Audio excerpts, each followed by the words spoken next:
Hello student, আজকে আমরা periodic টেবিলের লেকচার 2 পড়ব। লেকচার 1-এ আমরা মোটামুটি বেশ খানিকটা পোর্শন পিরিয়ডিক টেবিলে জেনেছি। মেন্ডেলিভ পিরিয়ডিক টেবিল সব থেকে সাকসেসফুল অ্যাটেম্প, তার ডিটেলিংগুলো জেনেছি। যদি এখনও পিরিয়ডিক টেবিলের অরিজিনাল টেবিলের পিকচারটা দেখেনি, যেটা আজকে দেখব। যাই হোক, মেন্ডেলিভে পিরিয়ডিক টেবিলের মেরিটস ডিমেরিটস তার ডিটেলিংগুলো জেনেছি। যেহেতু there are certain demerits, so in that case we have to modify the periodic table. যে সায়েন্টিস্ট সেই কাজটি করেছিলেন তার নাম অনুসারে our 6 concept, that is F, concept number F, the Moseley periodic table. Moseley concept কী ছিল? Moseley's work is basically on the introduction of atomic number. Basically আমাদের মেন্ডেলিভে পিরিয়ডিক টেবিল বেস করা ছিল, অবভিয়াসলি সবাই জানে, অ্যাটমিক ওয়েটের ওপরে। Now the correction is, instead of writing atomic weight, we have to write the atomic number. So সেটাই লিখেছে, Moseley's work is basically on introduction of atomic weight in place of atomic number in place of atomic weight and modernization or modification of MPT, মানে Mendeleev periodic table. Modern periodic law তাহলে এখন কি দাঁড়ালো?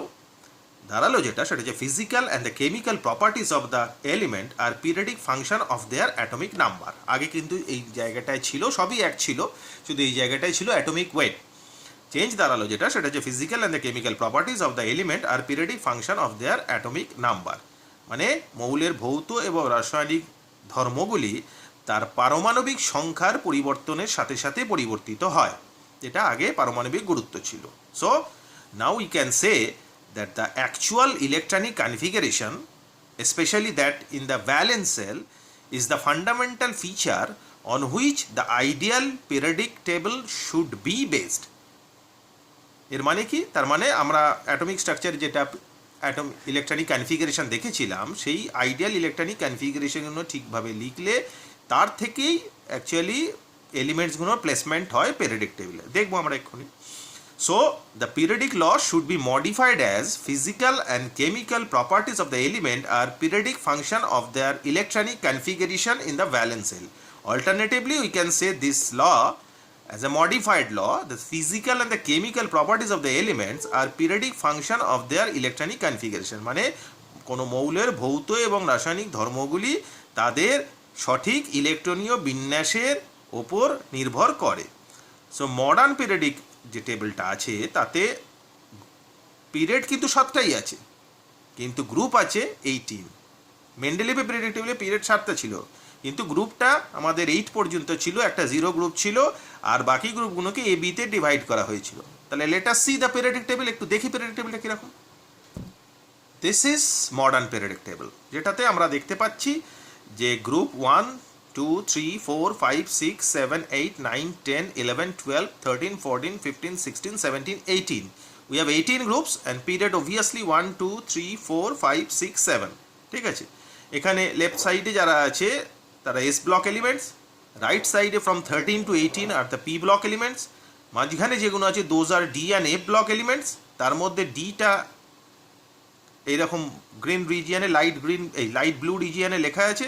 বাকি এখান থেকে এই green আর pink, এই কালার দুটো এফ ব্লক এলিমেন্ট, যেটা তলায় লেখা হয়েছে ল্যান্থানাইটস অ্যান্ড অ্যাক্টিনাইটস। ঠিক আছে? This is the picture of modern periodic table, যেখানে ইটস আ হাইব্রিড পিকচার, কারণ এখানে তোমার মেন্ডেলিভ পিরিয়ডিক টেবিলের এবি করে দেওয়া আছে, আবার মডার্ন কনসেপ্টে যেটা, সেটা গ্রুপ 1 to গ্রুপ 18 সেটাও করে দেওয়া আছে। ঠিক আছে? This is the picture of modern periodic table. Okay, so now we are discussing periodicity of properties. এখানে আমরা জানলাম যেটা, সে যে horizontal variation of properties of the element in periodic table হতে পারে, আর vertical variation of the properties of the periodic table হতে পারে। তার মানে হরাইজেন্টাল মানে হচ্ছে অ্যালং এ পিরিয়ড তাদের প্রপার্টিজ ডিসকাস করা, অ্যালং এ গ্রুপ তার প্রপার্টিজ ডিসকাস করা। এক্ষেত্রে যে প্রপার্টিজগুলো ডিসকাস করতে হবে সেগুলো আমরা পরে ডিসকাস করব, যে প্রপার্টিজগুলো ইম্পর্টেন্ট, যেগুলো থেকে পরীক্ষায় বেশি প্রশ্ন আসে।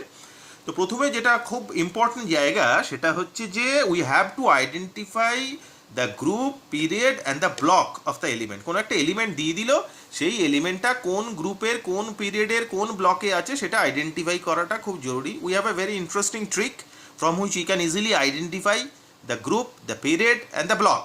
So let us see the example. This is very very interesting. So question is find, এখানে বলেছে প্রথমে you have to find out the period. কি বলেছে? find out the large value of n. Large value of n principal quantum number. n মানে principal quantum number. So in that case we have to write down the electronic configuration in proper way first. Magnesium example নিয়েছি, atomic number 12, 1s2, 2s2, 2p6, 3s2. তাহলে the highest value of n in this case is 3, so period is 3.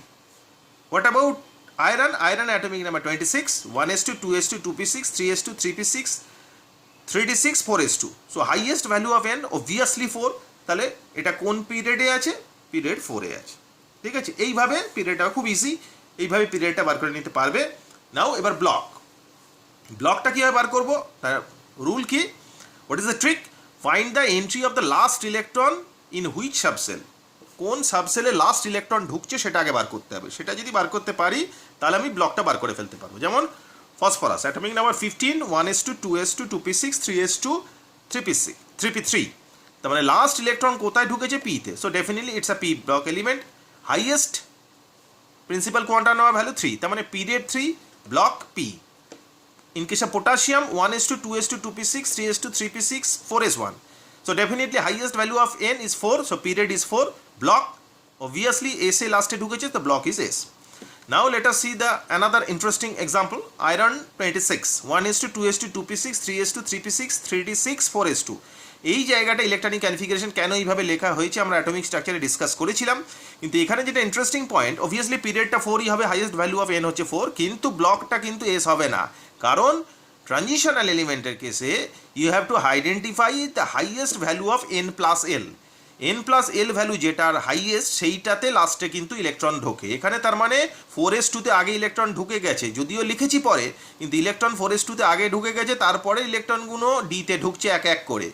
So last electron কিন্তু সেই জায়গাতে ঢোকে যেই জায়গায় n plus L এর ভ্যালুটা ম্যাক্সিমাম। এখন n প্লাস এল এর ভ্যালু যদি আমি n মানে প্রিন্সিপাল কোয়ান্টাম নাম্বার, এল মানে অ্যাজোমিথাল কোয়ান্টাম নাম্বার, এখানে সেটা লিখেছে higher the value of n plus L higher will be the energy of the orbital and the electron will enter in the highest energy orbital at the end. তাহলে এই কেসে highest value of n plus L এর ক্ষেত্রে যদি দেখি n হচ্ছে 4, এল হচ্ছে 0, S orbital বলে 0, তাহলে n প্লাস এল এর ক্ষেত্রে হচ্ছে 4 প্লাস 0 মানে 4। কিন্তু এই 3ডির কেসে যদি দেখি তাহলে nটা 2, এল এর কেসে ডি যেহেতু কত হবে অরবিটাল, ডি অরবিটাল হলে এল ভ্যালুটা 2 হয়। সো n প্লাস এল ক্ষেত্রে হবে 3 plus 2 5। So this is the case where we have highest n plus l value, তার মানে এখানে ইলেকট্রন লাস্টে ঢুকেছে। সুতরাং we have to find out the highest n plus l value and যেটা বেরোবে that be the block of that element. তার মানে এর n প্লাস এল ভ্যালুটা সব থেকে বেশি, সেই জন্য এটা ডি ব্লকের এলিমেন্ট হবে। আর পিরিয়ডটা কিন্তু 4 হবে, because highest value of n is 4। This is the most crucial area, ভালো করে দেখবে। ওকে, থ্যাংক ইউ।